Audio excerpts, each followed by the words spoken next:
merdekakan negara kita gitu loh. Tapi mikirkannya nanti habis merdeka siapa yang jadi pemimpin. Egoismenya tinggi, individualismenya tinggi. Tetapi akhirnya dibujuk dan diyakinkan oleh Presiden Xi Jinping bahwa jangan mikirkan yang masalah itu dulu. Yang pertama kita harus bebas dulu, supaya rakyat kita tuh jangan sampai sengsara lagi dulu. Masalah siapa jadi pemimpin nanti ya udah kita ngurusin belakangan. Dan akhirnya berhasil meyakinkan semua orang, semua gerakan, pemimpin yang lain bergabung dan membangun Partai Komunis Vietnam. Dan hari pendirian Partai Komunis Vietnam itu adalah pada tanggal 3 bulan 2 bulan Februari tahun 1930. Dan dengan adanya Partai Komunis ini,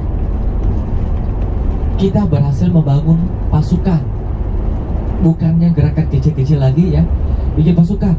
Dan beliau tuh langsung menghubungi sekutu kita, sekutu orang yang mendukung sosialis kayak Rusia gitu kan. Ayo bantu kami. Akhirnya dibantu, ajarin cara menggunakan senjata, dikasih juga senjatanya.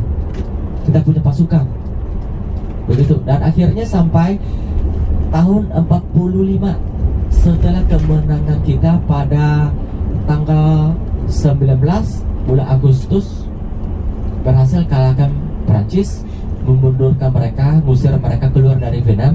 Dan kemudian dilanjutkan lagi dengan pernyataan proklamasi kemerdekaan Vietnam pada tanggal 2 September tahun 1945. Ya, jadi Vietnam itu merdeka pada tahun 45, sama dengan Indonesia. Selisihnya 15 hari lah kurang lebih ya. Indonesia kan 17 Agustus, Vietnam 2 September.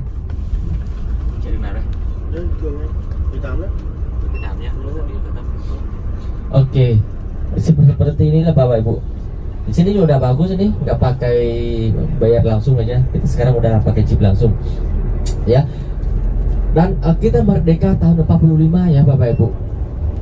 Tetapi Indonesia bisa menikmati kemerdekaannya, Vietnam enggak.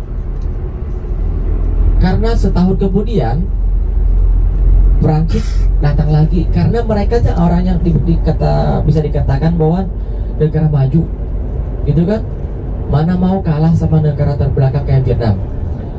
1 tahun kemudian Prancis datang dan menjelajahi Vietnam untuk kedua kalinya, tahun 46. Ya, dan kita menyadari bahwa pasukan kita belum cukup kuat, karena kita hanya bersandar kepada kaum buruh dan petani yang sudah gimana ya, sudah terbiasa pegang palu sama arit doang, gak terbiasa pegang senapan, senjata, ya kan? Mayoritas begitu. Akhirnya kita mulai latih pasukan dengan bantuan dari teman-teman kita juga ya, kayak dari Uni Soviet, dari China. Saat itu kan China juga baru habis perang ya, habis perang dunia kedua kan dari Jepang kan. Dia juga ikut bantu kita, kasih bukan senjata sih tapi perlengkapan kayak baju, seragam gitulah, perlengkapan, tas-tas, ransel gitu. Nah, kita mulai latih pasukan. Dan akhirnya kita berhasil untuk kedua kalinya kalahkan Prancis dengan kemenangan Operasi Dien Bien Phu. Bapak Ibu di sini pernah dengar nggak?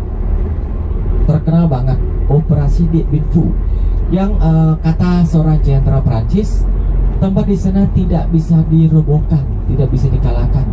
Posisinya di pojok ujung utara barat dikit lah, ya.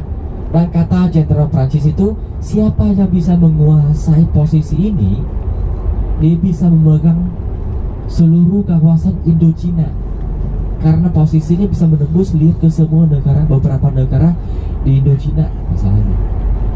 Dan kenapa bisa begitu susah dirobohkan? Karena posisinya terletak di atas bukit, di kelilingnya masih ada banyak bukit-bukit lain, dan tidak ada jalan ke sana. Jalan satu-satunya adalah pakai helikopter. Orang Vietnam mana punya helikopter kan? Gitu. Kalau kita jalan kaki pakai pasukan infanteri, makanya dibom kan, pas sampai ke kaki gunung aja udah dibom sama orang kan, pasti mati semua. Bagaimana bisa kita kalahkan di sana? Kita bikin jalan tikus terowongan, tembus langsung dari bawah bandara mereka. Tapi sembunyi-sembunyinya belum muncul ya, belum mulai. Terus kita tarik meriam dari kaki gunung ke puncak gunung. Sampai saat kita melepaskan tembakan pertama, orang Perancis pada kaget. Bagaimana orang Vietnam bisa bawa meriam ke sana? Kaget. Karena kan nggak ada jalan. Kalau sekarang kan udah ada jalan nih, tinggal kita tarik aja pakai mobil kendaraan. Sama dulu mana bisa? Yang pertama kalau kita kan pakai jalan begitu, berarti pasti ketahuan sama orang, dibom terus lagi kan. Caranya kita tariknya malam hari, kan sunyi itu, tariknya susah, pakai tenaga manusia, pakai tali. Kita kan nggak boleh berisik, kan ketahuan sama orang. Kan kalau biasanya kalau kita tarik kan harusnya 1-2 ga gitu kan, 2 ga kan tariknya biar lebih gampang. Dulu nggak bisa. Jadi 100 orang di depan ratain jalan, tebang pohon biar nanti meriam bisa lewat. 100 orang lagi di belakang tarik pakai tenaga manusia, tali. 6-7 orang di belakang pakai balok kayu nahan kakinya sampai ke puncak begitu. Susah loh kalau nggak ada perintah, ya susah banget loh nariknya sampai ke sana. Dan setelah kita kalahkan dan robohkan, hancurkan markas di sana, dunianya mengguncang loh, mengguncang. Gak nyangka bisa kalahkan. Padahal kita kan senjata kita masih terbelakang banget. Kita belum punya helikopter, belum punya pesawat pembom, masih belum punya. Begitu, karena kan walaupun kita dapat bantuan dari Uni Soviet kan gak mungkin pesawat terbang dari sana kan bawa ke sini, ke terbang langsung masuk kan langsung benturan sama Perancis. Itu bukan Vietnam Perancis lagi, tapi Perancis sama Uni Soviet kan. Jadi nggak boleh bisa masuk, kecuali kalau kita sudah benar-benar menguasai satu tempat gitu. Seperti itu Bapak Ibu. Dan kita berhasil lepas dari penjajahan Perancis tahun 54. Tahun 54 ya, kita lepas dari penjajahan Perancis. Sepertinya udah pada ngantuk nih. Biasa namanya cerita sejarah tuh kayak Nina Gugo lah Bapak Ibu ya. Kalau mau istirahat silakan. Yang mau dengar cerita masih ada nggak? Atau mau istirahat nih? Lanjut ya, biar lebih gampang tidur ya. Lanjut.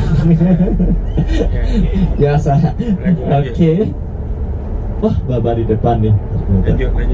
Oh lanjut ya.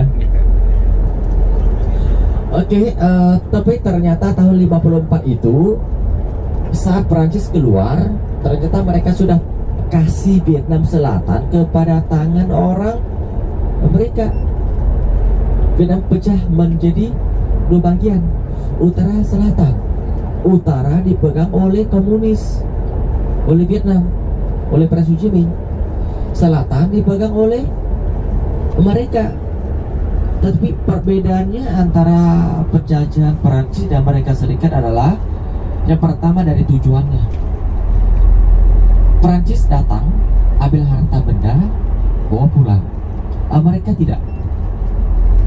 Tujuan mereka masuk ke sini ada dua tujuan. Yang pertama, mereka kan kapitalis, benar gak? Jadi mereka tidak mau nanti sosialis itu maju. Lawan dia kan Uni Soviet kan, Rusia kan. Dia nggak mau nanti banyak negara ngikuti modelnya sosialis kayak Vietnam menang. Kan bisa jadi contoh teladan buat negara-negara yang sedang dijajah lagi kan. Kayak apa namanya, China, kayak Venezuela, kan negara lain kan. Jadi ingin menjatuhkan sistem sosialis di Vietnam, hancurkan komunis Vietnam gitu loh. Tujuan pertama. Dan tujuan kedua, Bapak Ibu, mungkin Bapak Ibu tahu kan Amerika Serikat itu, US itu kan kaya. Kenapa? US aja kekaya dari mana? Income mereka. Income mereka kebanyakan tuh dari jual senjata. Perang dunia kan dia nggak ngikut siapa-siapa. Eropa nggak ngikut, fasisme Jerman nggak ikut, Uni Soviet nggak ikut kan, nggak sekutu dengan siapapun. Dia di tengah. Siapa butuh senjata, gue jual gitu doang. Uangnya kemana? Ya masuk ke dia. Pintar nih, pintar dagangnya gitu, jago. Tapi kalau mau bikin senjata baru berarti harus dites kan? Gak mungkin mereka gunakan orang mereka sendiri untuk tes senjatanya. Akhirnya bawa ke Vietnam. Dan beda lagi ya, orang mereka tuh beda dengan Perancis adalah dia tidak langsung kirim pasukan ke Vietnam, Bapak Ibu. Dia tidak mau nanti orang Amerika aja mati di Vietnam. Tetapi dia menggunakan apa? Dua. Yang pertama, tentara bayaran. Sewa kan, dari Kolombia ya, dari Korea ya. Pokoknya mereka berperang demi uang gitu loh. Tentara bayaran datang ke Vietnam.